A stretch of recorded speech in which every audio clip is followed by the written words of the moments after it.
The ice fields of Vathras stretched beyond the horizon, a frozen ocean of creaking light. Beneath layers of translucent frost, something pulsed, slow, rhythmic, ancient. It had been there long before the first human outpost landed on this barren moon, and it had not gone unnoticed. Commander Revan Holt stood at the edge of the excavation trench, his breath a faint mist against the dark visor of his helmet. Floodlights painted the glacier walls in sterile white, and the wind howled over the excavation machinery like a wounded beast. He pressed his gloved hand to the frozen wall, feeling, even through insulated layers, the faint hum of energy radiating from below.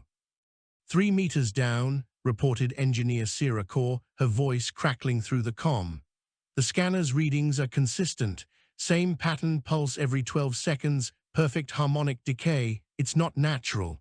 Revan's lips tightened. We've said that for a week now. Anything not natural means someone built it.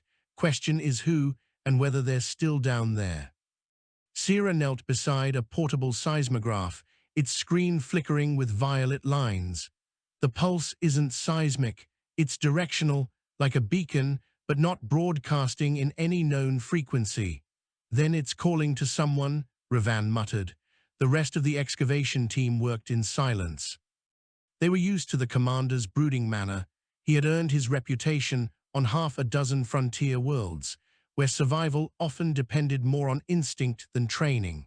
He was not a man who wasted words or tolerated superstition, but the thing under the ice had unsettled even him. Overhead, the sky shimmered faintly with the aurora generated by Vathras's magnetic storms. Somewhere beyond that green haze hung the fleet, 3 ships of the Terran Pioneer Corps, orbiting silently while their survey teams scoured the moon's surface for resources and relics.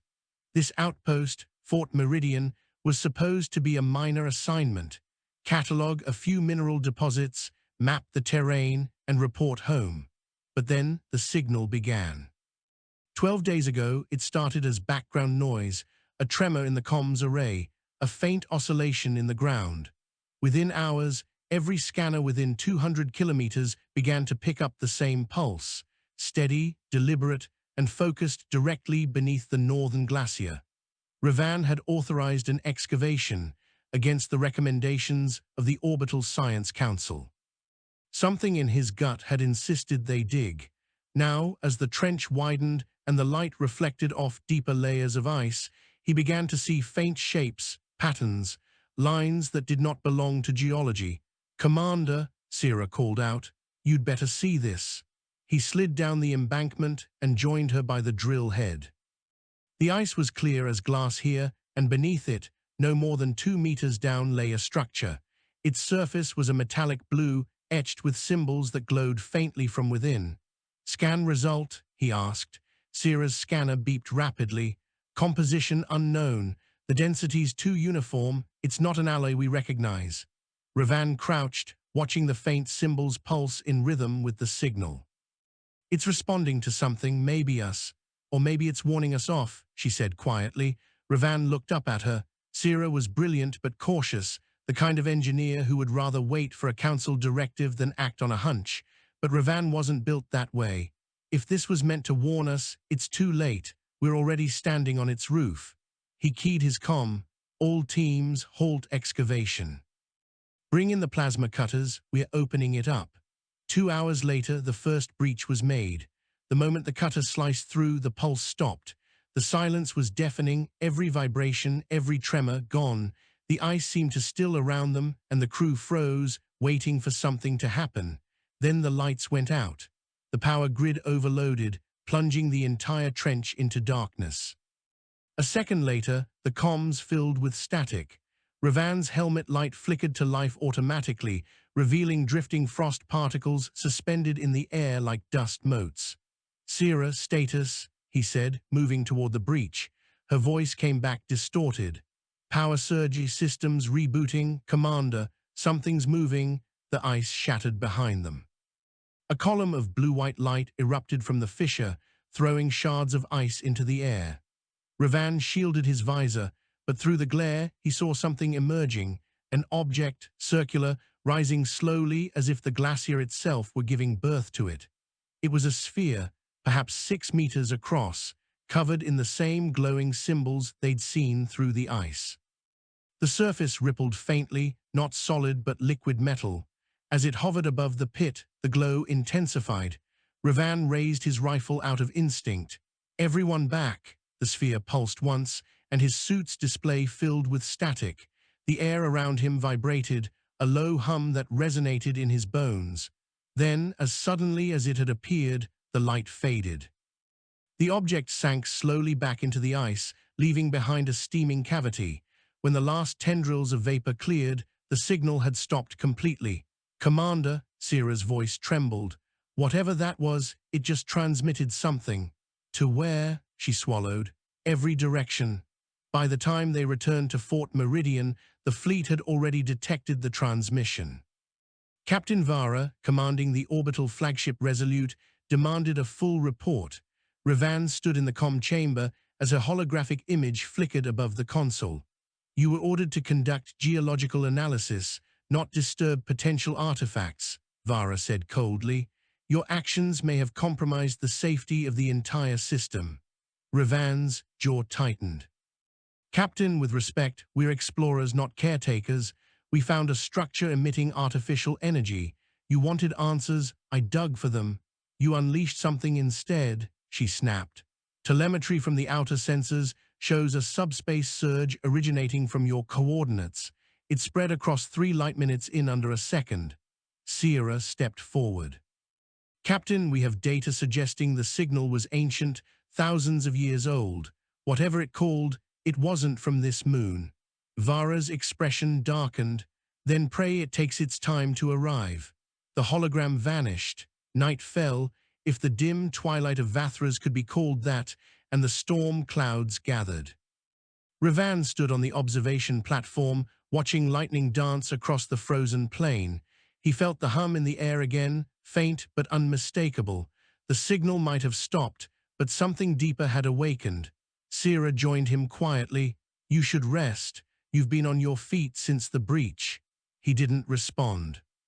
His gaze was fixed on the horizon, where faint flashes of light, too regular to be lightning, flickered beyond the mountains. "See that?" he asked. She followed his gaze. "Yeah, atmospheric discharges?" "No," Revan said. "They're in orbit." A moment later, the base alarms began to wail. They came through the storm without warning, sleek black vessels shaped like knives, cutting through the thin atmosphere with impossible speed. The outpost's defense cannons roared to life, but the first volley of plasma was swallowed by an invisible field. Then beams of blue light lanced down, vaporizing the northern wall. Revan sprinted through the command hall. "All personnel to defense stations, get those railguns online," Sierra's voice echoed through the intercom. "Shields failing, external generators offline." He reached the main viewport just in time to see one of the alien ships land on the glacier. It didn't touch the surface. It floated, lowering a ramp of light. Figures emerged, tall, thin, encased in armor that shimmered like liquid mercury. Their movements were precise, deliberate, almost ceremonial. The aliens fanned out, and one raised a hand. The nearest defense turret twisted apart as if crushed by invisible force. Revan's soldiers opened fire. Plasma bolts scorched the air, but the shots scattered harmlessly across the enemy's shields. Then came the counterattack, arcs of energy that sliced through walls and men alike. "Fall back," Revan shouted. To the secondary bunker, he grabbed Sierra by the arm and dragged her toward the tunnel network beneath the command center. Behind them, the base burned, the air filled with screams and static. As they sealed the bulkhead behind them, the ground shook. A deep rumble, like the glacier itself, was groaning. "They're not here to kill us," Sierra gasped, catching her breath. "They're digging." Revan stared at her. "For what?" She met his eyes. "For whatever we woke up." Hours passed in the dark tunnels beneath Fort Meridian. Revan gathered what was left of his team, 11 survivors out of 70. They moved deeper underground, toward the geothermal vents that powered the outpost. Above them, the faint thunder of alien machinery echoed. Sierra worked furiously at a portable terminal. They're scanning the whole ice sheet. Their tech is rewriting the topography map as we speak. Can they track us? Not yet, but they're deploying drones, autonomous, fast. If we go topside, we're done. Revan paced. Then we hit them from below. The crew stared at him. Commander, said Lieutenant Dawn, voice raw with exhaustion, we can't fight them. Their weapons, I know what their weapons can do, Revan snapped. But they came here for that sphere. That means it's valuable. If we can destroy it or take it, we have leverage. Sira hesitated. You're suggesting we fight gods with shovels. I'm suggesting we remind them humans don't bow. They moved through the maintenance shafts, emerging beneath the excavation trench. The sphere had resurfaced. It floated above the crater now, surrounded by a lattice of alien machinery. Energy streamed into it from the ships above, and the symbols on its surface blazed with light. The aliens were chanting, not in sound, but through vibration, a resonance that filled the bones. It was ritual, Revan realized. Whatever they were doing, it wasn't just science. Sira whispered, they're trying to activate it. Then we stopped them. Revan slung a charge pack from his belt, set the timer, and handed 2 more to his squad. Place them around the core. Detonate on my signal. They moved silently, slipping between shadows, using the machinery as cover. The hum of alien power masked their movements. Revan reached the edge of the crater, crouched behind a console pulsing with unknown energy, and set the first charge. Then the sphere turned toward him. It had no eyes, no face, but he felt its gaze, ancient, endless, aware. A voice filled his head, not words but emotion, curiosity, recognition, hunger. He froze. Sira's voice whispered through the comm. Commander, you need to move. He tore his gaze away and slammed the final charge into place. All units fall back. Detonation in 30 seconds. They sprinted toward the tunnel mouth as alien sirens rose in pitch. The sky above them split with light as the sphere pulsed violently, the ships pulling away. Revan dove behind the ridge as the explosives detonated. The glacier erupted. Ice, fire, and energy surged skyward, engulfing the sphere in a storm of light. The blast knocked him flat, and for a moment all he could see was white. Then darkness fell, and with it silence. He sat up slowly. The crater was gone, replaced by a swirling vortex of light descending into the depths of the moon. The aliens were retreating, their ships ascending into orbit, fleeing as if from something far greater than the humans they'd fought. Sira stumbled to his side. You did it, she whispered. You destroyed it. Revan shook his head. The vortex pulsed once more, and a voice, not human, not alien, echoed in the air, resonating through ice and bone alike. The gate is open. Revan looked up at the sky, where distant stars seemed to flicker unnaturally. No, he said softly, we just opened the wrong door. When the light died, the storm came. Winds howled across the ice fields, lifting shards like knives through the night air. The aurora above Vathras had changed. Its colors were wrong, amber and red, twisting together in a violent spiral around a point that did not belong to the sky. It pulsed faintly, the same rhythm as the beacon had once done, 12 seconds between flashes. The difference now was that it came from the heavens instead of the glacier. Commander Revan Holt stood among the wreckage of Fort Meridian, his armor scarred and blackened, his breath freezing on the air. Around him, the survivors gathered in stunned silence, staring upward. What are we looking at? Lieutenant Dawn asked, voice shaking. Revan said nothing at first. The air itself vibrated, and he could feel the pulse deep in his chest. The wind carried a strange scent, ozone metal, and something almost sweet. Sira Kor raised a handheld scanner. The device hissed, then went dark. She struck it against her palm. Electromagnetic interferences off the scale. It's bleeding through every frequency. Whatever that vortex is, it's not just atmosphere, it's dimensional. Revan turned to her. Meaning, she hesitated. Meaning that explosion didn't destroy the sphere. It activated it. We opened a breach. Dawn spat into the snow. A breach to what? Sira lowered the dead scanner. Somewhere that wasn't supposed to touch us. The sky answered her. From the spiral of light, a shape descended, vast and angular, like the skeleton of a mountain wreathed in energy. It shimmered with the same symbols that had been carved into the sphere. The air crackled with static as it broke through the clouds, scattering lightning across the horizon. The crew fell back instinctively, weapons raised. "It's another ship," Dawn said. "No," Revan murmured. "It's a construct." The structure hovered for a moment above the glacier, its edges dissolving into mist. Then it began to expand, unfolding upon itself like an origami of light and shadow. In seconds, it covered half the sky, its surface pulsing with veins of gold. Sira's voice was barely a whisper. "That's not a ship, it's a gate." Hours later, the storm still raged. The alien invaders had vanished into the void, abandoning their machines and drones, leaving only their dead behind. The humans moved through the ruins, salvaging what they could. Revan gathered the survivors inside what remained of the communications bunker. The ceiling dripped condensation, and the walls glowed faintly from residual heat. Portable lamps cast long shadows across the room. "We are stranded," Dawn said. "Our long-range comms are fried, powers limited, and orbits cut off. Resolute S not answering." "That storm up there, it's blocking everything." Sira was hunched over a dismantled transmitter, her hands moving fast. "I can boost the signal through the geothermal conduits. If I can stabilize the magnetic flux, we might punch a narrowband message through." "Good," Revan said. "Do it." "Even if it works," Dawn muttered, "what do we tell them? That we woke up something older than civilization?" Revan's gaze was distant. "We tell them the truth, and we tell them to prepare." Sira glanced up. "You think that thing up there is hostile?" He didn't answer immediately. "It's not about what it thinks, it's about what comes through it." The room fell silent, except for the soft hum of machinery. Outside, thunder rolled across the ice.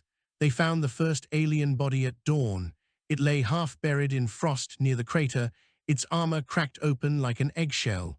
The once living metal had gone dull, its luminescent veins extinguished. But the wound that killed it wasn't human, it had been torn apart from within. Revan knelt beside the corpse, prying open the breastplate. The interior was hollow, lined with fine strands of silver filaments. At the center was a crystalline core, shattered into fragments. Sira examined one fragment under a handheld lens. "It's organic, or something like it, grown, not forged." Dawn frowned. "You're saying these things were alive?" "In a way," she said. "More like hybrids, symbiotic entities fused with their technology." Revan stood slowly, then whatever killed them broke that link. He looked toward the crater. The vortex was still there, a silent storm of gold and black swallowing the sky. "Whatever came through that gate," he said softly, "it wasn't them." That evening, the temperature dropped 30 degrees in an hour. The wind died, leaving the world unnaturally still.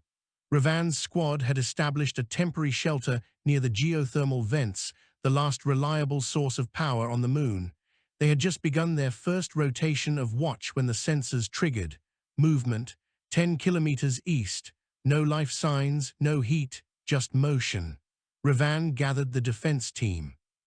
"Could be surviving aliens," Dawn said, loading his rifle. "Or something worse," Revan replied. They set out across the ice plains, the faint glow of the gate casting elongated shadows before them.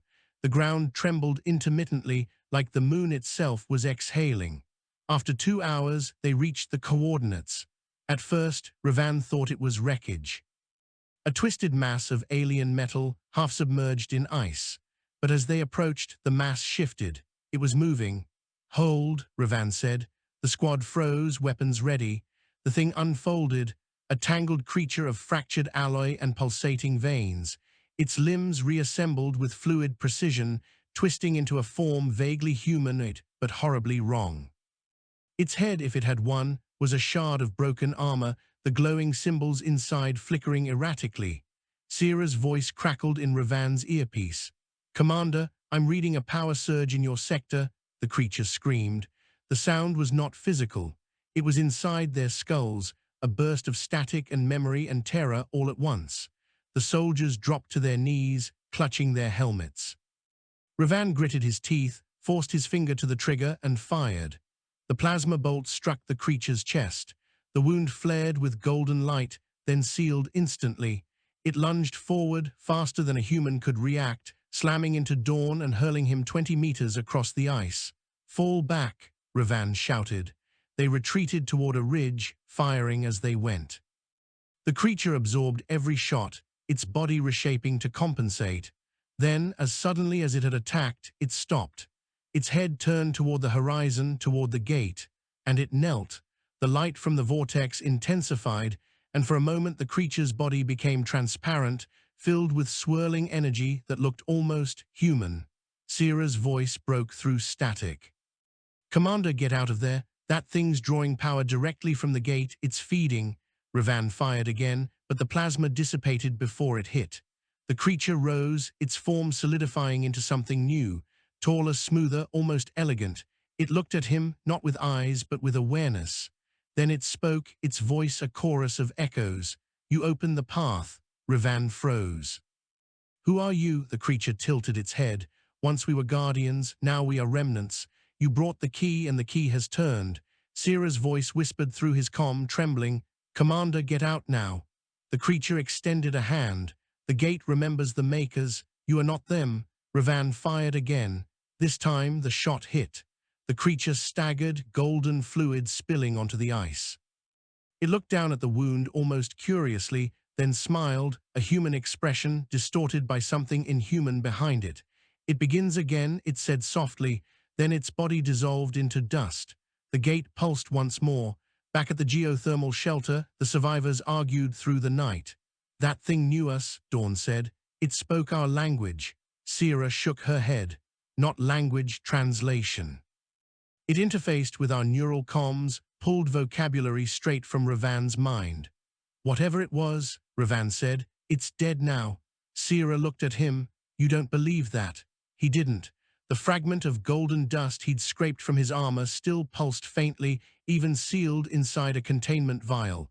It wasn't decaying, it was growing, knitting itself into crystalline strands. Living metal, alive in every sense that mattered. Revan set the vial on the table. "This isn't over. That thing wasn't an invader, it was a messenger, and it said we brought the key." Dawn frowned. "What's that mean?"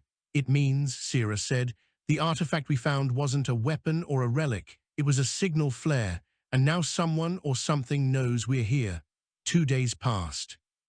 The storms worsened, sweeping across the plains with unnatural precision. The gate loomed overhead, larger than before, its light growing brighter. Each pulse made the air thrum like a heartbeat. Sierra worked tirelessly on the transmitter. "Almost done," she muttered, soldering wires with shaking hands. "If the magnetic flux stays stable, we can send a burst to Resolute in the next window." Revan stood beside her, scanning the horizon through the narrow viewport. "What if they don't answer? Then we're the only humans who know this thing exists." He nodded. "Then we make sure we survive long enough to warn the rest." Before she could reply, the base alarms blared again. Movement, this time hundreds of signatures, approaching fast. Revan grabbed his rifle. Positions. Through the storm, shapes appeared, tall, luminous, moving with impossible speed. But these weren't like the fractured creature from before. These were whole, restored, perfect. The Guardians had returned. The battle was chaos. Energy blasts tore through ice and metal alike. The humans fought from the ridges, using the terrain for cover, but the Guardians adapted. Each time one fell, another reformed from the light. They weren't soldiers, they were extensions of the gate itself. Sierra screamed over the comms. "Commander, the transmitter's charged, we can send now." "Do it," Revan shouted, firing into the advancing swarm. She hit the control key. A surge of energy shot upward, a bright line piercing the storm, vanishing into the sky. Then the ground cracked open. The gate's light descended in a pillar, engulfing everything within a kilometer. Revan was thrown back, his vision white with static. Through the glare, he saw the Guardians stop mid-stride, turning toward the beam as if summoned. They rose into the air, dissolving into the light one by one. When the beam faded, the battlefield was empty. The silence that followed was almost unbearable. Sierra crawled from behind a broken generator, coughing. Did it work?" Revan looked up. The vortex above had shifted again.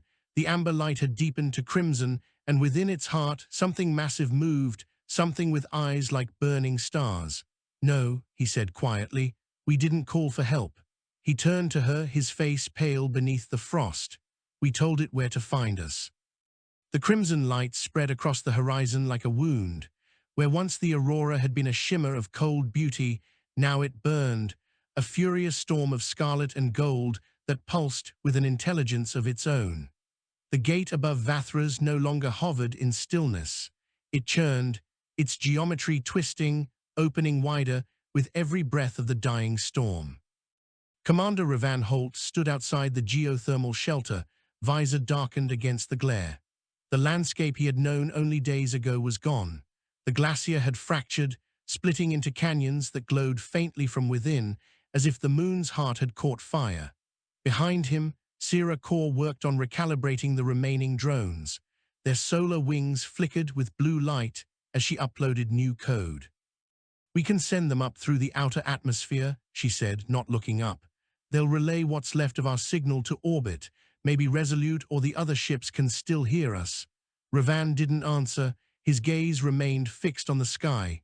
"Commander," Sierra pressed, "if they don't know what's happening here, we'll die alone." He finally spoke. "If they come here, they might die with us." The first drones launched an hour later, vanishing into the red haze. Sierra tracked them until the feed dissolved into static. "Transmissions stable for now," she said, "but the interference is growing. That thing's expanding." Revan studied the live scan projected on her console. The gate's radius was now 30 kilometers wide, and its energy signature had changed. The readings suggested movement, something massive shifting on the other side. "What if it's not a ship?" Dawn asked. "What if it's the world itself?" Sierra gave a bitter laugh. "A world doesn't crawl through a hole in the sky." Revan's voice was quiet. "Maybe it does if the hole was made for it." The wind outside picked up again, carrying faint whispers, not sound exactly, but impressions. Voices at the edge of thought, memories that weren't theirs. One of the younger soldiers, a woman named Lureen, dropped her rifle and clutched her helmet. "It's in my head," she gasped. "It's showing me cities, ruins, people burning." Revan crossed to her and gripped her shoulders. "Focus, that's not real. It's the gate trying to reach you." Her eyes rolled white for an instant, then cleared. "It's remembering us." Sierra looked pale. "It's not showing her memories, it's showing its own." Revan turned toward the sky, where the red light thickened into swirling clouds. "Then we'd better learn what destroyed it before it decides to finish the story." By midnight, the geothermal shelter began to fail. The temperature inside dropped rapidly, the generators flickering one by one. Sierra traced the cause to an external conduit, fractured by seismic activity. Revan volunteered to go out with her. They stepped into the freezing air, their breath crystallizing instantly.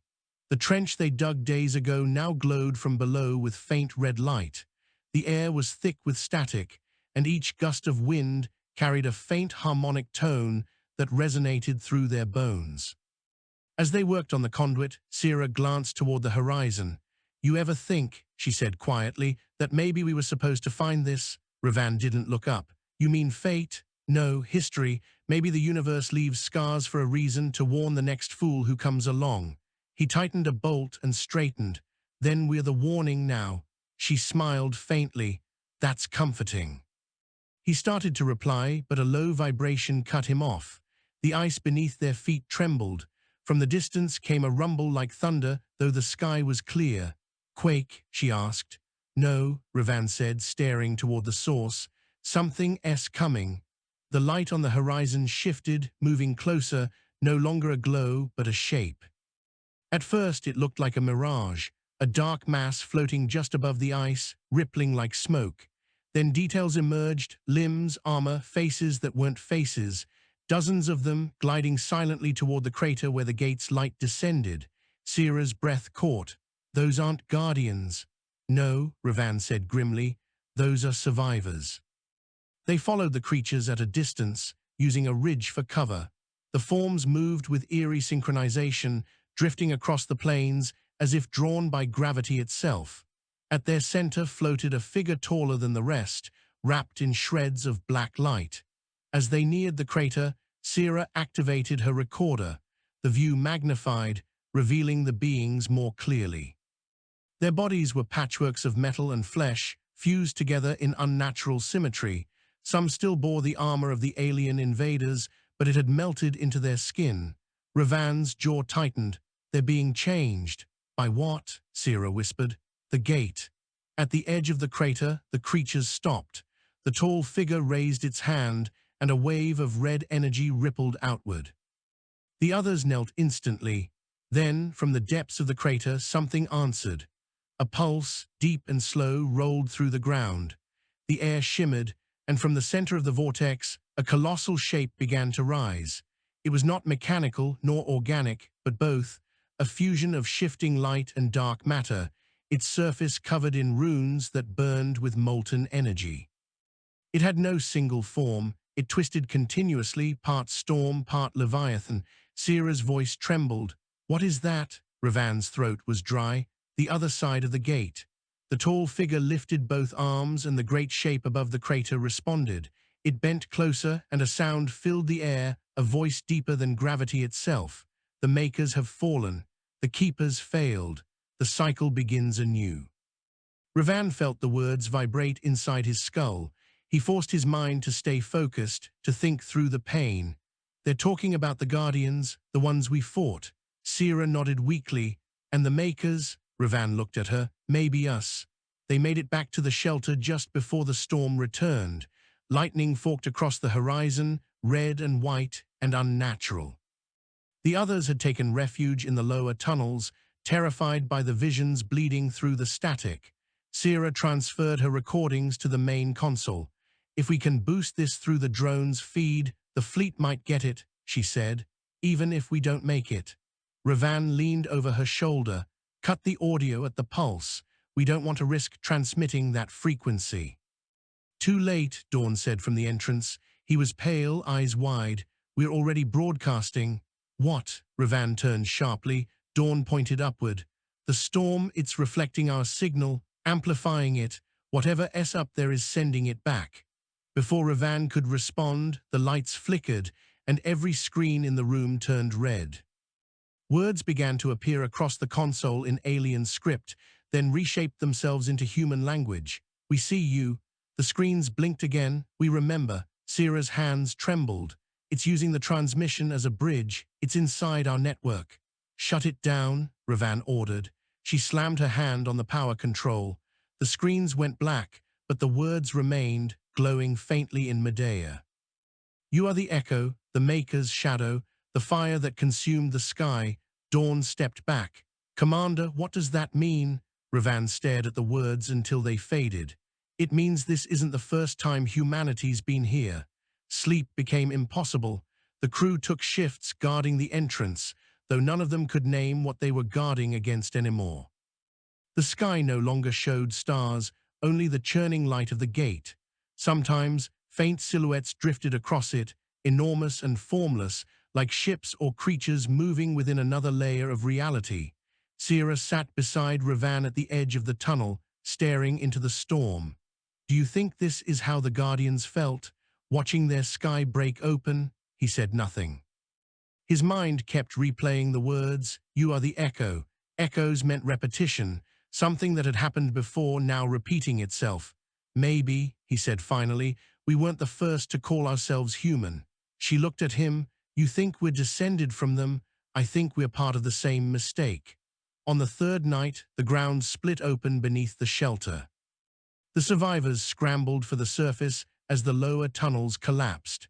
Steam erupted from fissures in the ice, carrying with it a faint golden glow. The geothermal vents had become unstable. Something beneath was pushing up through them. Sira coughed, covering her face. It's not magma, it's energy. Revan peered into one of the fissures. Beneath the vapor, he saw something vast, a structure buried deep within the moon, glowing like a submerged sun. Lines of molten metal traced geometric patterns across its surface.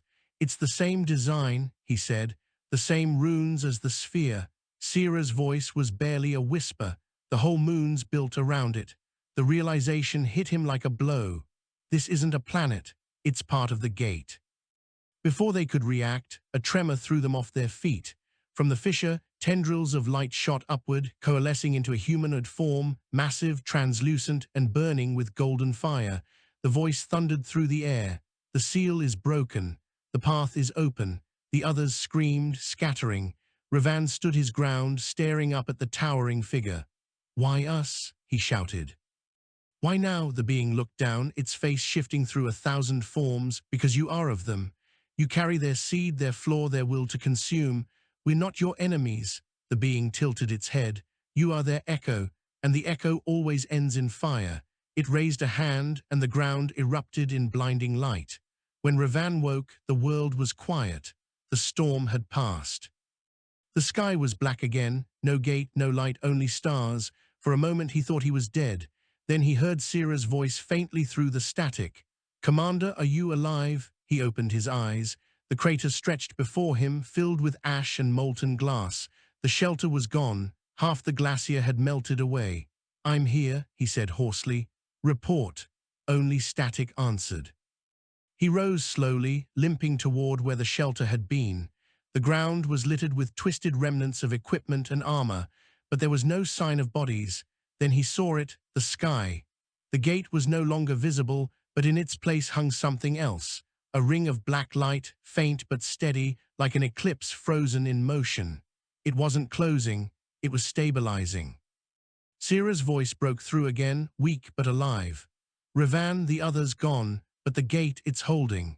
He stared at the black ring in the heavens, realization dawning. "It's not an invasion," he whispered. "It's a doorway." "To what?" Sira asked. He watched as the ring shimmered and began to reflect a distant landscape, cities of light, towers piercing clouds, and something vast moving among them. Revan's answer came slowly, grimly. "To where we came from." The black ring hung in the heavens like a scar. It shimmered faintly, pulsing with the same rhythm that had haunted them since the first signal beneath the ice. To the untrained eye, it might have seemed calm, almost beautiful, a quiet halo against the stars. But Commander Revan Holt had seen too much to be deceived by stillness. The gate was changing again. It was waiting. The survivors were few now, barely a dozen. The geothermal shelter was gone, the glacier fractured beyond recognition. They built a makeshift camp amid the ruins of alien machinery, using scavenged panels for heat and cover. Every hour the temperature dropped, and every hour the hum in the air grew stronger. Sira Kor crouched near a field generator, hands trembling as she tightened a cable. Her face was streaked with soot and blood, her eyes hollow but determined. "Power's holding for now," she said. "I can boost the output for comms, but we'll need to shut it down again after transmission. The core's unstable." Revan nodded, gazing up at the sky. "Any response from Resolute?" "Nothing yet," she said. "Signal's clean. If they're alive, they'll hear it." Dawn approached from the ridge, his rifle slung low across his shoulder. "I don't think we're alone out here." Revan turned. Movement. Not exactly. Shapes. In the distance. They don't look like the others. Sira frowned. "More guardians?" "No," Dawn said quietly. "They move like us." They followed the shapes cautiously across the fractured plain. The ice fields glowed from below, streaked with molten fissures. Beyond the nearest ridge, faint lights flickered, too regular to be natural, too faint to belong to alien machinery. As they crested the ridge, Revan stopped cold. There were people down there, dozens of them, gathered around a cluster of collapsed structures. Their armor was different, sleek, pale, designed for warmth rather than battle, but the flag staked in the snow was unmistakable, the emblem of the Terran Pioneer Corps. Sira exhaled sharply. "It's one of the other survey teams." Revan's stomach tightened. "That's impossible. All teams were pulled back weeks ago. We were the last on the surface." Dawn lowered his rifle. "Then who are they?" Revan motioned for silence and led them down the slope. As they approached, the nearest figures turned toward them. Their faces were hidden behind visors, their postures calm but unreadable. "Identify yourselves," Revan called, raising his hand in greeting. One of them stepped forward. The voice that came through the comm was perfectly human, steady, confident, familiar. Commander Holt, it said, you made it. Revan froze. Who are you? The figure reached up and removed its helmet. It was Revan Holt. For a moment no one spoke. The man standing before him was identical in every detail, same weathered face, same scar across the brow, even the same insignia on the armor. Only his eyes were different, calm, detached, too still. Sierra whispered, is this some kind of projection? Revan shook his head slowly. No, it's something else. The other Revan smiled faintly. You survived the breach. Good. That means the cycle hasn't failed completely. What cycle? Revan demanded. Who are you? I'm what's left, the double said. A construct built from the memory of those who came before. The gate keeps records, patterns, consciousnesses, fragments of what it consumes. You called it, I'm here because you did.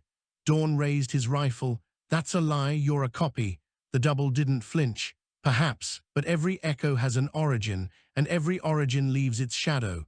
Sierra stepped forward cautiously. You're saying the gate stores people? It remembers, the double said. It was designed to preserve civilizations, knowledge, identity, form, but something corrupted its function. The Guardians failed to contain it, and the gate began consuming instead of saving. Revan's voice was low. Who built it? The first humans, the double said, or what they became before they vanished. They followed the doubles into the camp, where more identical faces turned to watch them, men and women, each perfect reflections of long-dead explorers. Some worked in silence, repairing machines. Others stared into the distance, motionless as statues. Sierra's expression was pale. These are all copies, the double Revan nodded. The gate reconstructs memory from what remains. It tries to rebuild the makers from fragments, genetic, digital, emotional. We are the result, ghosts of intent. Then why help us? Revan asked. Because the breach you opened has changed the pattern. The gate is trying again, resetting the cycle. If it succeeds, it will overwrite everything. All life on this world will be restructured into new vessels. Dawn spat. You mean it's going to turn us into them? Yes, the double said, unless you stop it. Revan folded his arms. Then tell me how. The double met his gaze. You can't destroy the gate. It's woven into the fabric of this system, but you can sever its connection to the network beyond. Cut the signal and it will collapse inward. Sierra's eyes narrowed. That signal's running through the moon's core. Exactly, said the double. The heart of the machine lies beneath you. They descended through the fissures, following a tunnel of glowing metal that pulsed with dim light. The doubles did not accompany them. When Revan asked why, his other self simply said, we cannot leave the memory. As they went deeper, the air grew warmer, vibrating with energy. The tunnel walls shimmered, reflecting distorted images of their faces. Sometimes, the reflections moved a half-second too late. After several hours, they reached a vast chamber beneath the ice, a hollow space the size of a city, filled with structures that resembled both machines and temples. Rivers of molten gold flowed through conduits in the floor, converging at a central pillar that reached upward into darkness. Sierra stared in awe. This is the core. The pillar pulsed slowly, each beat accompanied by a faint whisper in the air.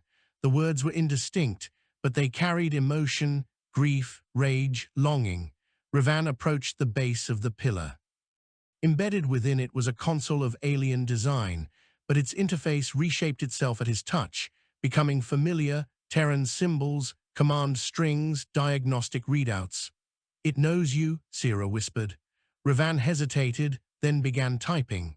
The console responded instantly, projecting a map of the system, dozens of nodes connected by golden threads.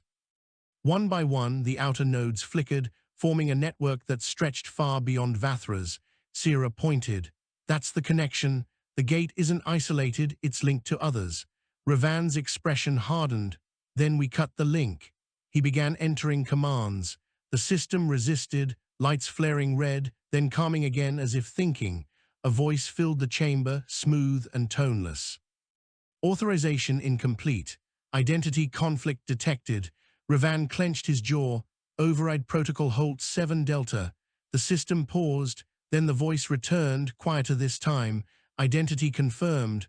Conflict acknowledged. The pillar's light dimmed. The map shifted. One by one, the outer threads began to dissolve. It's working, Sierra breathed. Then the ground shook. From the shadows above, a shape detached itself and dropped to the floor, massive, angular, wrapped in darkness. It landed with a metallic crash, and golden eyes flared within the void.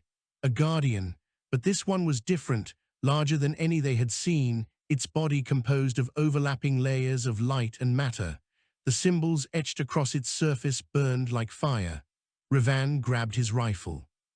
Sierra finished the override. The Guardian's voice boomed through the chamber. You sever the bond of eternity. You erase the memory of your own birth. Then maybe it's time we were forgotten, Revan growled. The creature lunged. The fight was chaos, light and thunder in a confined space. The Guardian moved with impossible speed, its limbs morphing into weapons as it struck. Revan's shots scattered across its armor, leaving only shallow burns.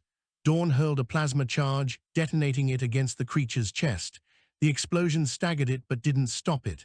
Sierra worked frantically at the console, rerouting energy through the conduits. Almost there, she shouted. The Guardian's hand transformed into a blade of pure energy. It swung, slicing through a support column. The chamber groaned, debris raining down. Revan rolled aside, firing point-blank into its face. The blast left a crater of molten metal, and for a moment the creature reeled. Then it spoke again, its voice warped with static. You cannot destroy your reflection. Revan grabbed a fallen cable, jammed it into the molten wound, and triggered a surge from his suit's power cell. Electricity arced across the creature's body. It screamed, a sound like collapsing worlds, and staggered backward into the molten conduit. Sierra hit the final key. The pillar flared with golden light, blinding them. The map collapsed inward, and the voice of the system dissolved into static. Then everything went dark. When Revan opened his eyes, the core was silent. The pillar no longer pulsed. The conduits were cooling, their golden glow fading to dull metal. Sierra knelt beside him, coughing but alive. Dawn limped over, armor scorched. Did it work? He asked. Sierra checked the console. The network's gone, the gates disconnected. Revan exhaled slowly. Then we stopped it. But as the words left his mouth, the floor began to vibrate again, faintly at first, then stronger. The walls shimmered, and the golden veins reignited. Sierra's face went pale. No, it's rerouting through local systems. Revan staggered to his feet. What's happening? The gate's collapsing, she said. It's going to pull the whole moon with it. Dawn swore. Then we need to get out now. They ran. The tunnels shuddered around them, metal twisting like living muscle. The light behind them grew brighter, chasing them upward through the fissures. When they burst onto the surface, the sky had changed again. The black ring above was shrinking, folding inward, spinning faster and faster. Chunks of ice and rock were being torn from the surface, rising into the air. Revan turned to Sierra. How long before it implodes? Minutes, maybe less. Signal the fleet any ship still out there. She opened the transmitter. Static. Then a voice, faint but real. Vathras outpost, this is Resolute. Reading your distress beacon. Stand by for retrieval. Sierra's eyes filled with tears. They heard us. Revan smiled grimly. Let's hope they're faster than physics. The wind screamed as the sky fell inward. The ring had become a singular line of light, spinning at blinding speed. The ground split apart beneath their feet, revealing molten tunnels below. Revan and the survivors sprinted across the collapsing plain toward the landing zone. Above them, Resolute broke through the clouds, scarred, battered, but alive. Its engines burned blue as it descended through the storm. A shuttle detached, racing toward the surface. Move, Revan shouted. Chunks of ice crashed around them. Dawn slipped, caught Revan's arm and stumbled forward. The shuttle touched down, ramp lowering into chaos. One by one, the survivors climbed aboard. Sierra turned to look back one last time. The black ring was almost gone now, only a single burning point remained in the sky. For a moment it flickered, showing a vision of another world, vast cities, shining towers, and a sky on fire. Then it vanished. From orbit, Vathras looked like a dying ember. The moon's surface glowed with fractures of molten gold, slowly dimming. The gate was gone. The signal was gone. Revan stood at the viewport of the shuttle, watching the world they had almost lost and almost become fade into darkness. Sira joined him, her voice quiet. "We cut the connection, for now," he said, "but there are more gates out there." She looked at him. "What do we do?" He met her gaze. "We find them before someone else opens another." Outside, the last light of Vathras flickered once, then went dark. The moon was gone by the time the fleet regrouped. From the bridge of Resolute, Vathras was now a ring of dust, orbiting a pale giant whose storms burned amber in the dark. The debris field shimmered faintly, threaded with arcs of magnetic light, residual energy from the gate's collapse. Sensors read the radiation as harmless, but everyone aboard kept their distance from the viewport, as though afraid the light might see them. Commander Revan Holt stood alone at the command dais, silent, his reflection mirrored in the glass. Behind him, the hum of engines and low chatter of the bridge crew filled the silence. Sierra Kor entered quietly. Her uniform was clean now, but her face bore the exhaustion of someone who hadn't truly slept since before the breach. She carried a datapad in one hand, the other gripping a mug of bitter synth coffee. "You should rest," she said. Revan didn't turn. "I could say the same. Dawn's coordinating evac reports. The other survivors are stable." She hesitated, glancing at the planet below. "They've started calling it the Mirror Storm." Revan's brow furrowed. "Because of the lights, because it reflects signals. Every time we ping the debris field, the echo comes back changed, slightly out of phase, like it's thinking before answering." He finally turned toward her. "You think the gate's still alive?" "I think it remembers us," she said quietly. In the days that followed, Resolute became the center of a silent orbit. The fleet's remaining vessels, 7 in all, maintained distance, running endless scans of the debris. Each report said the same: no energy signatures beyond residual flux, no movement, no life. And yet the echoes persisted. Dawn joined Revan in the briefing chamber on the 4th day. His shoulder was bandaged, his expression as blunt as ever. "We should burn it," he said. "Vaporize the entire orbit. Whatever's left of that thing doesn't belong here." Revan folded his arms. "We don't even know what it's made of. You can't destroy what you don't understand." "Then maybe that's the point," Dawn shot back. "We never understand. We dig, we wake things up, and they almost wipe us out." "How many times are we supposed to learn the same lesson?" Sierra entered mid-argument, setting her pad down between them. "You might want to see this before you decide." The pad displayed a transmission, faint, fragmented, recorded from long-range sensors. At first, it sounded like static. Then words began to form. "Memory integrity, cycle incomplete, searching." Dawn stiffened. "That's the same voice from the core." Revan leaned closer. "Source," Sierra tapped the screen. "Here, midfield debris cluster 27. It's not a random echo, it's broadcasting." Revan stared at the faint pattern. The voice repeated again, weaker this time. "Searching, identity fragment, Commander Holt." The room fell silent. Dawn swore under his breath. "Tell me that's not what it sounds like." "It's my voice," Revan said. Sierra looked at him. "You said the gate recorded consciousness. Maybe it's still trying to rebuild you." Revan straightened slowly. "Prepare a recon drone. I want to see what's left out there." The drone launched at 800, a black dart gliding through the glittering remains of Vathras. Its feed streamed directly to the bridge, sheets of shattered ice, twisted fragments of alien metal, and drifting fields of golden dust. Radiation levels spiked and fell in irregular pulses, matching the rhythm of the recorded voice. As the drone neared the signal's origin, the debris began to align, not randomly, intentionally. Pieces of metal and ice were moving together, drawn by invisible force, forming a rough, jagged shape. Within minutes, the fragments settled into something resembling a human silhouette, towering, incomplete, glowing faintly from within. Sierra's hands flew across the console. "It's generating a magnetic field strong enough to pull matter into structure, like it's building a body." The drone's camera zoomed in. The light inside the form pulsed faster, then stabilized. For a brief instant, a face appeared, hazy, flickering, unmistakably Revan's. The voice returned, now clearer. You disconnected the memory. You broke the link. Why do you remain? Revan's throat tightened. Because we're not finished. The echo seemed to hesitate. You are the fragment. The origin is gone. Sira whispered, it's confused. Revan leaned forward. Listen to me. The gate failed because it tried to preserve what should change. You can't rebuild life from echoes. The figure tilted its head. Change is decay. Memory is order. Memory without choice is just imprisonment, he said.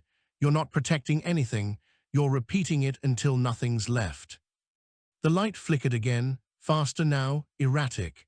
Then the transmission cut out, leaving only static. In the hours that followed, the debris field grew unstable.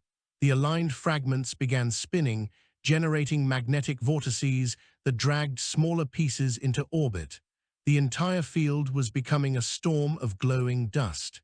Energy readings spiked across every channel. Sira's voice came through the comm, sharp and urgent. Revan, the fragments are polarizing, they're forming another gate. Dawn slammed a fist on the console. We should have burned it when we had the chance. Revan stared at the readings, his voice steady. It's not forming, it's rebuilding. He turned to the helm officer. Plot a course for the anomaly, full thrust. I want a closer look. Sir, the radiation, that's an order. The Resolute swung toward the storm. The debris field filled the forward view, vast and alive. Lightning arced between drifting shards, illuminating the skeletal remains of the moon. In the center, the forming structure twisted slowly, an incomplete ring, threads of molten gold weaving through it like veins. Revan stood at the viewport, transfixed. It's learning from the collapse, adapting. Sira's fingers flew over her console. If it completes the loop, the network could reconnect. We'll be back where we started. Revan nodded. Then we stop it before it closes. He opened the comm. Engineering, prime the particle cannon. Target the central axis of the formation. Confirmed, came the reply. Firing solution ready in 30 seconds. Dawn crossed his arms. You think a cannon is going to stop a machine that rebuilds itself from memory? No, Revan said, but it might make it remember pain. The deck vibrated as the cannon charged. A deep hum filled the air, resonating in their bones. The targeting reticle locked on the glowing core of the structure. Fire. The beam lanced out, carving a blinding line through the dark. It struck the forming ring dead center. The explosion was instant and immense, an expanding sphere of light that tore through the surrounding debris, scattering shards across the void. For a moment, it seemed to work. Then the light bent inward. The energy didn't disperse. It folded, drawn back into the center like breath inhaled after death. The fragments snapped into alignment again, reforming even faster than before. Sira's voice was almost a whisper. It's absorbing the blast. Revan's jaw tightened. Then we need to get inside it. They took the shuttle, the same one that had pulled them from Vathras. Its hull still bore the scorch marks from that escape. As they descended into the storm, magnetic arcs danced across the shielding, casting streaks of gold and white through the cabin. Dawn manned the forward guns. Remind me why we're flying into the thing we were supposed to destroy. Because the source isn't the metal, Revan said. It's the signal. The gate's memory core is still active. We cut that, the structure dies. Sira worked the controls. Field density's off the charts. If we lose containment, we won't, Revan said. Just get me close. The shuttle plunged through a wall of light. The interior of the structure was like a storm frozen in time, eddies of gold and black, swirling around a central spire that pulsed with rhythm like a heartbeat. There, Sira said, pointing. That's the core. Revan stood, securing his helmet. Keep the shuttle steady. Dawn grabbed his arm. You're not seriously going out there. I am, Revan said. It's my echo. It'll respond to me. Sira looked up. You'll have seconds before the field destabilizes. Then I'll make them count. He stepped into the airlock, the glow of the storm searing through the viewport. Then he was gone. The void pressed around him like liquid fire. His suit's shielding flickered, temperature warnings screaming in his ears. Ahead, the spire loomed, alive, almost breathing, its surface shifting through images of faces and places he half remembered. Each step was agony. The magnetic field pulled at his armor, trying to tear him apart molecule by molecule. He forced himself forward until he reached the base of the spire. The moment he touched it, everything stopped. He was no longer in the storm. He stood on solid ground beneath a red sky. Towers rose in the distance, glimmering with gold veins. The air was warm, filled with the scent of rain and metal. Voices murmured all around, human voices, familiar yet distant. "Home," said a voice behind him. Revan turned. The other Revan stood there, unchanged, calm, watching him. "This is what the gate was meant to preserve," the double said. "Humanity's memory, every world, every dream saved from extinction." Revan shook his head. "This isn't life, it's a cage." The double approached. "Would you rather fade, be forgotten by the universe that will one day forget all things?" "Yes," Revan said, "because that's what makes life matter." The double's eyes softened. "Then you choose death." "No," Revan said quietly, "I choose endings." He raised his hand and pressed it to the double's chest. Light erupted, pure, white, and absolute. The double screamed, its voice echoing through the storm beyond. The spire cracked from base to tip, releasing a surge that tore through the structure like lightning. On the shuttle, Sierra saw it happen. The storm imploded, the entire field collapsing inward in a single pulse. The shockwave hit them seconds later, sending the shuttle spinning. Dawn fought the controls, shouting over the roar. "Revan, Revan, respond," Static answered.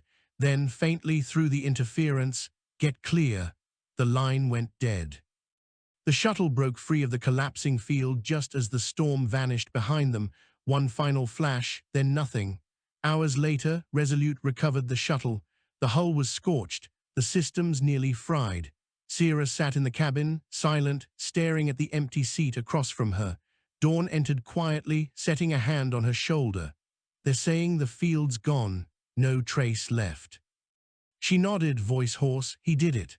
Dawn exhaled, eyes drifting to the viewport. "You think he's gone too?" Sierra didn't answer. But outside, amid the drifting dust of the destroyed gate, a single fragment glowed faintly, gold light pulsing like a heartbeat, then fading to black.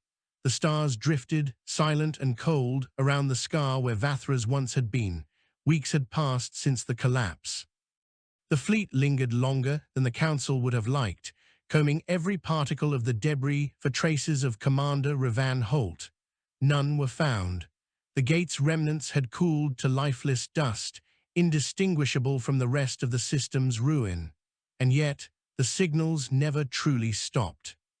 Every few days, a faint pulse would flicker through the void, a low hum buried in background noise, repeating like a heartbeat too distant to measure. Sierra Core stopped correcting the reports. She simply logged them, read them in the quiet hours when the bridge was dark, and let the rhythm remind her of the voice that had walked into the storm. By the time the fleet returned to the Terran colonies, they were no longer explorers. They were witnesses. News of Vathras spread through the outer networks faster than any containment order could silence it. Words like gate, machine, echo, and memory became common among engineers and philosophers alike. The Council demanded proof, demanding that the recordings be verified, the survivors interrogated. Sierra endured 6 sessions of questioning, each conducted by different divisions that all asked the same things. Was the entity sentient? Could it be replicated? Did Commander Holt intend destruction or discovery? To every question she gave the same answer: he chose to end it. That phrase followed her for months. It appeared in reports, in debriefings, even in coded transmissions between colonies. He chose to end it. No one could agree on what it meant. Some took it as defiance, others as tragedy. A few whispered that it was faith, the first act of human mercy in a universe that had forgotten what that word meant. The years passed. Resolute was decommissioned, stripped for parts, and retired to a shipyard orbiting a dying sun. Sierra stayed in service, moving from one frontier assignment to another. She never returned to Vathras's sector. It had been declared off-limits by both the Council and the private cartels who scavenged the periphery. Still, she dreamed of it, those molten skies, that impossible ring, the shadow that had worn Revan's face. One night, aboard a refueling outpost above a gas giant, a new signal came through the long-range relay. It was faint, corrupted, and so old that the beacon code no longer matched any current registry. She almost ignored it. Then she heard the voice. Cycle incomplete. Searching. Identity confirmed. Her blood froze. She replayed it again and again. It wasn't the gate's tone. It wasn't the echo that had haunted them after the collapse. It was Revan's, quiet, human, unmistakably alive. Sierra requested a private relay chamber, citing classified analysis. The outpost commander didn't question her. Inside the darkened dome, she isolated the signal and traced its vector. It came not from Vathras' ruins, but from far beyond the mapped systems, past the frontier, deep into uncharted space. She enhanced the frequency pattern. Beneath the distortion, a second signal emerged, repeating in sequence. A coordinate set, and 3 words, "Do not remember." Her hands trembled as she copied the data. 2 months later, she left her post. No clearance, no authorization. She took a small scout vessel, an outdated survey ship, barely armed, equipped with a jump drive rated for half the distance she intended to cross. She didn't care.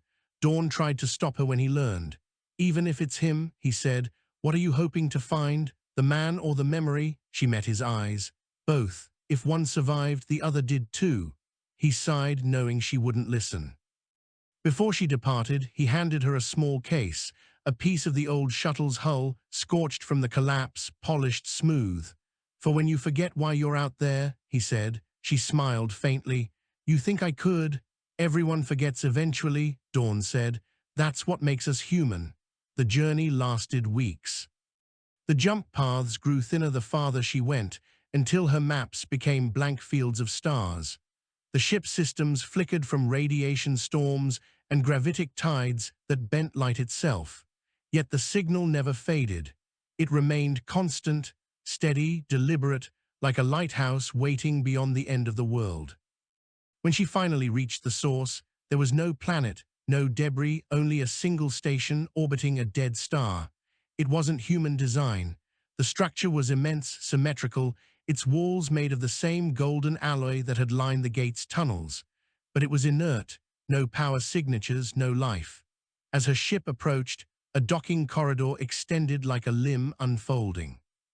Her instruments detected no energy field, yet the airlock sealed perfectly.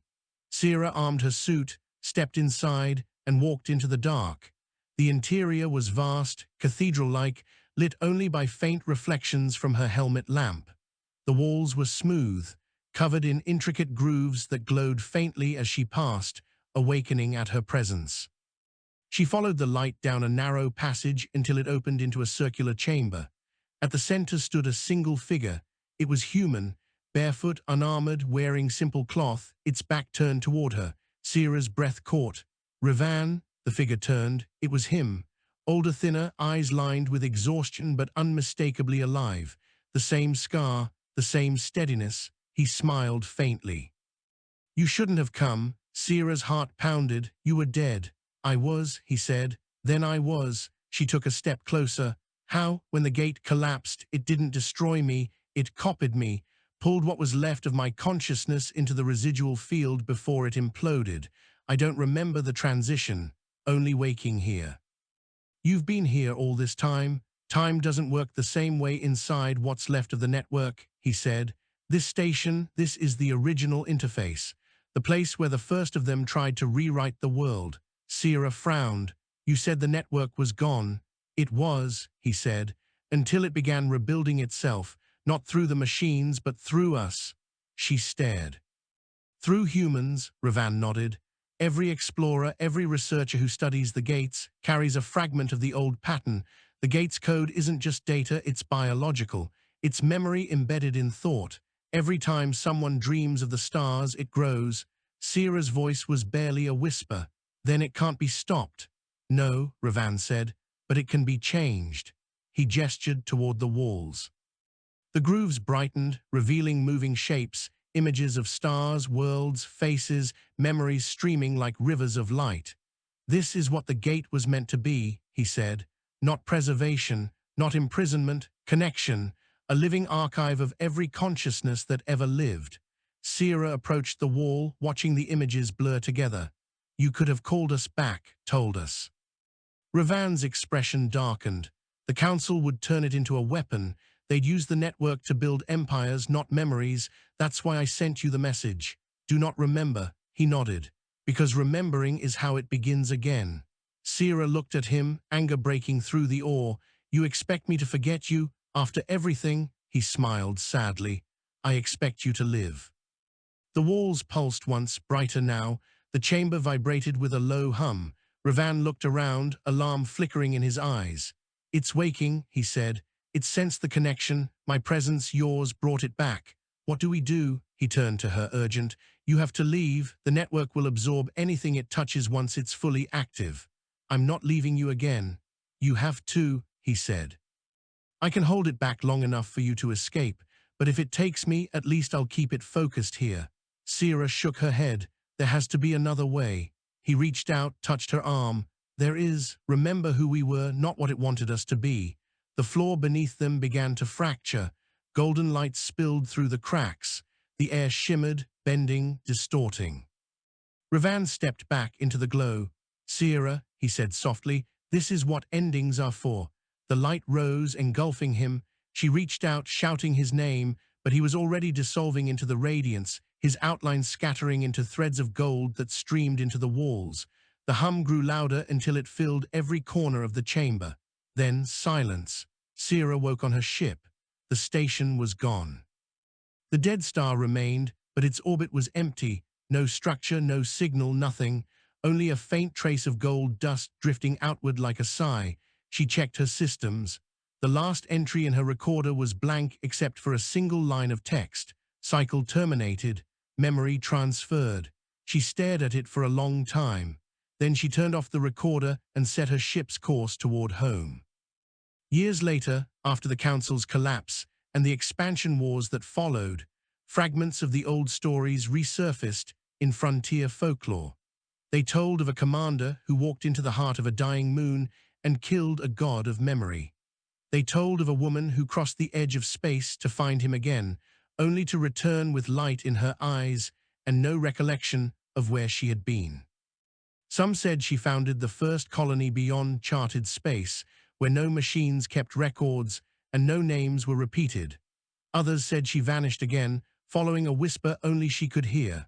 But on certain nights, when the sky was clear and the stars burned low, deep sensors across the colonies picked up a single repeating signal, faint, rhythmic, patient, a heartbeat in the dark. And every time it came, it carried the same words, "We remember you."